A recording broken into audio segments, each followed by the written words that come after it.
Festival du film hongkongais de Paris. C'est jusqu'au 2 juillet au cinéma L'Épée de Bois. Bonsoir, Joël Didiengo. Bonsoir. Vous faites partie du comité d'organisation et vous êtes membre fondateur d'Africa Hong Kong France qui organise ce festival. En un mot, c'est quoi Africa Hong Kong France? Africa Hong Kong France, c'est une association loi de 1901 qui a été créée pour créer une synergie entre ce qu'on appelle généralement les mouvements pro-démocratie en Afrique, pro-démocratie en Asie, spécifiquement pour Hong Kong, avec la France comme terre d'adoption, pour faire simple. Juste avant d'aborder ce festival, on va regarder un extrait de la bande-annonce.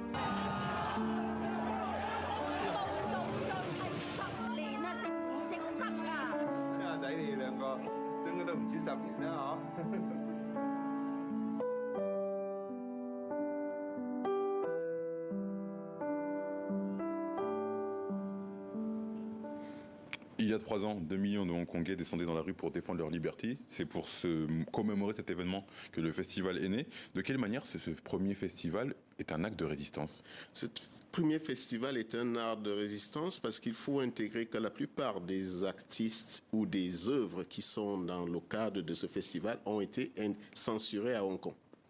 Donc, ça reste vraiment pour nous la seule ouverture qu'ont ces artistes de faire vivre leurs œuvres et de les présenter à un public beaucoup plus large que la seule communauté hongkongaise ou la seule communauté chinoise prise au sens diasporique. Donc, en France, nous avons là la possibilité non seulement de les faire voir par le plus grand public français, mais au-delà de faire à ce que ces œuvres soient après distribuées parce qu'elles ont aussi des difficultés de distribution dans les grandes chaînes de cinéma, ce qui fait que là, nous sommes dans un cinéma indépendant et nous espérons qu'une fois que ce sera diffusé là, les autres emboîteront le pas. Voilà. Pourquoi commémorer avec un festival sur les films? Commémorer avec un festival, disons qu'on fait déjà d'autres événements.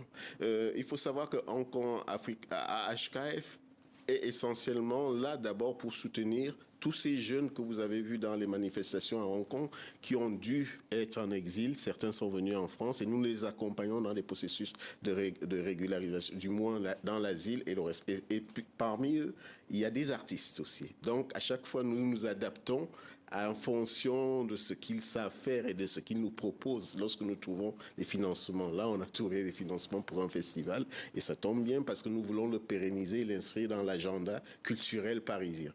Et comment s'est déroulée la sélection des films? Est-ce que vous avez échangé avec certains réalisateurs?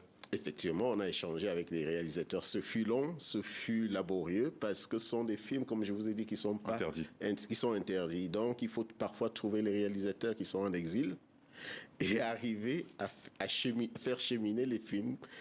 C'est un processus que je peux pas décrire ici, mais d'une manière ou d'une autre, tous les films qui y sont des films censurés. Est-ce que faire un film, est-ce que faire un documentaire à Hong Kong, c'est un acte de résistance? C'est aujourd'hui un acte. Systématiquement? Pas systématiquement parce qu'on touche, il faut pas réduire, on peut pas dire que c'est systématique parce que, y compris dans notre festival, nous touchons toute une palette de sujets qui ne sont pas simplement des sujets politiques au sens premier du terme, qui sont des sujets de la façon de vivre à Hong Kong. Notamment, il y a un film qui a été diffusé hier et qui est diffusé aujourd'hui, qui tombe d'ailleurs très bien par rapport à la question LGBT.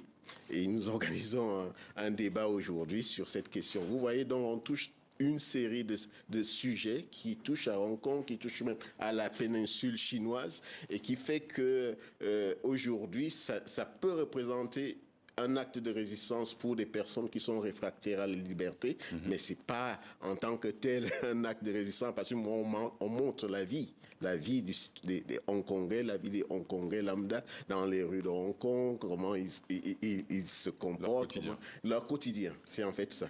Il n'y a pas que le cinéma dans ce festival, il y a aussi une exposition et des conférences. C'était important pour vous de montrer Hong Kong sous un différent visage, parce que, y compris aussi là, comme je vous ai dit, parmi les réfugiés qu'on a, il y a des artistes, celui que vous montrez d'ailleurs, des artistes de rue qui savent. Et donc, on a une exposition permanente pendant toute la tournée la durée du festival, et il y a aussi une exposition, ce qu'on fait, des démonstrations qui se font tous les soirs en fait, où là les jeunes peuvent venir avec des familles pour faire pour les petits et les grands, et vraiment on est heureux de toucher le français, le parisien lambda des familles dans ce festival.